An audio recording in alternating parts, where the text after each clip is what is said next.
क्या झारखंड की सबसे बड़ी सरकारी भर्ती परीक्षाओं में बड़ा खेल हुआ है? क्या 14वीं जेपीएससी सिविल सेवा परीक्षा में हुई कथित गड़बड़ियों का सच अब सामने आने वाला है? और क्या अब इस पूरे मामले की कड़ी सीधे पूर्व चेयरमैन एल ख्यांग्ते तक पहुंच गई है? सर, श्वेता गुप्ता जो निकलकर सूत्र आ रही है, उन्होंने कहा कि आपके निर्देश पे सारा कुछ हुआ है, कहेंगे आप? जेपीएससी के पूर्व अध्यक्ष एल ख्यांग्ते आज सीआईडी कार्यालय पहुंचे। झुकी नजरें मीडिया के सवालों का कोई जवाब ना देते हुए वो सीआईडी दफ्तर के अंदर प्रवेश कर गए। जेपीएससी की 14वीं सिविल सेवा परीक्षा में हुई कथित गड़बड़ियों की जांच सीआईडी ने तेज कर दी है। इससे पहले सीआईडी आयोग की उप परीक्षा नियंत्रक, परीक्षा संचालन करने वाली एजेंसी टीडीपीएल के निदेशक और अन्य कई लोगों से लंबी पूछताछ कर चुकी है। अब इन्हीं लोगों के बयान के आधार पर पूर्व चेयरमैन एल ख्यांग्ते से आमने सामने बैठाकर पूछताछ की जाएगी।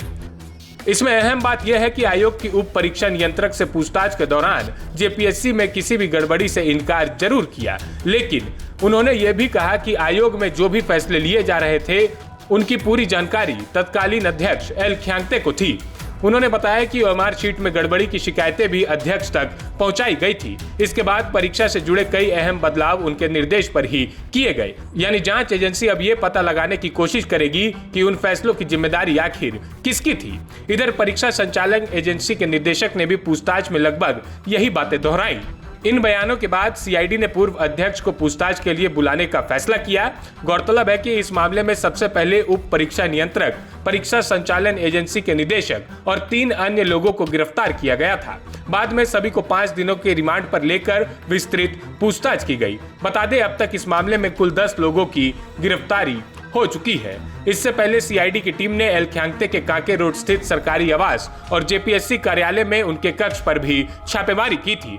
लगभग 5 घंटे तक चली इस कार्रवाई में कई महत्वपूर्ण दस्तावेजों की जांच की गई और उनसे मौके पर भी पूछताछ की गई। केवल जेपीएससी कार्यालय ही नहीं, बल्कि परीक्षा संचालन एजेंसी टीडीपीएल के कार्यालय में भी तलाशी अभियान चलाया गया। जांच के दौरान सीआईडी ने भर्ती परीक्षाओं से जुड़े दस्तावेज, ओएमआर शीट और कंप्यूटर से डिजिटल साक्ष्य जब्त किए। वहीं टीडीपीएल कार्यालय से भी परीक्षा प्रक्रिया से जुड़े कई अहम रिकॉर्ड अपने कब्जे में लिए गए। मामले में पहले गिरफ्तार किए गए टीडीपीएल के मार्केटिंग मैनेजर रहे अभय तिवारी और उनके करीबी अरविंद मंडल को भी गोड्डा के पुरड़िया हाट से गिरफ्तार किया जा चुका है। दोनों से भी पूछताछ की गई। जांच एजेंसियों के अनुसार फिलहाल इस पूरे मामले का मुख्य सूत्रधार अभय तिवारी को माना जा रहा है और उससे मिले इनपुट के आधार पर जांच लगातार आगे बढ़ रही है। अब बात करते हैं पूर्व चेयरमैन एल ख्यांग्ते की पक्ष की। मीडिया से बातचीत में एल ख्यांग्ते ने कहा कि जब उन्होंने जेपीएससी अध्यक्ष का पद संभाला था तब आयोग कई चुनौतियों से जूझ रहा था। उन्होंने लक्ष्य तय करके सुधार की दिशा में काम शुरू किया था, लेकिन इसी दौरान विभिन्न आरोपों की सीआईडी ने जांच शुरू कर दी। उन्होंने साफ कहा कि उन्होंने अपने पद से इस्तीफा इसलिए दिया ताकि जांच एजेंसी पूरी तरह स्वतंत्र होकर निष्पक्ष जांच कर सके। उनके मुताबिक इस्तीफा देने के लिए उन पर किसी तरह का कोई दबाव नहीं था और अब वे जांच एजेंसी को पूरा सहयोग करेंगे।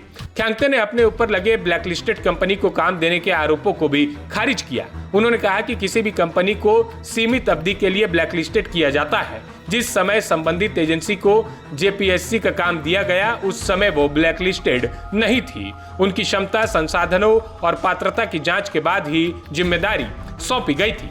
14वीं सिविल सेवा परीक्षा में ओएमआर शीट को लेकर उठ रहे सवालों पर भी उन्होंने प्रतिक्रिया दी। उन्होंने कहा कि आखिर ओएमआर शीट के साथ क्या हुआ, इसका जवाब परीक्षा संचालन एजेंसी ही दे सकती है। आयोग ने नियमों के अनुसार प्रारंभिक परीक्षा के बाद अभ्यर्थियों को उनकी ओएमआर शीट की कार्बन कॉपी दी जाती है। सोशल मीडिया पर जो ओएमआर शीट वायरल हो रही है वो असली है या नहीं, इसका फैसला केवल जांच के बाद ही हो पाएगा। उन्होंने पीटी रिजल्ट में सदस्यों के हस्ताक्षर को लेकर उठे विवाद पर भी सफाई दी।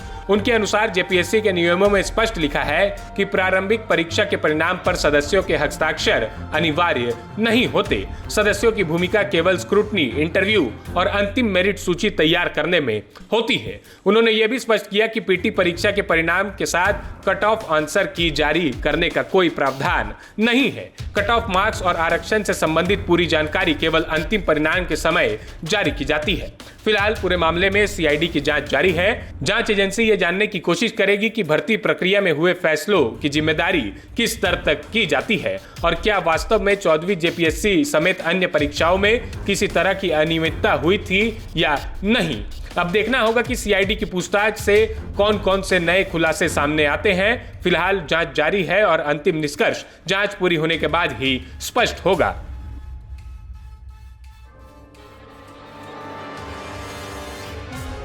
प्रभातखबर.com, विश्वास वही, रफ्तार नहीं।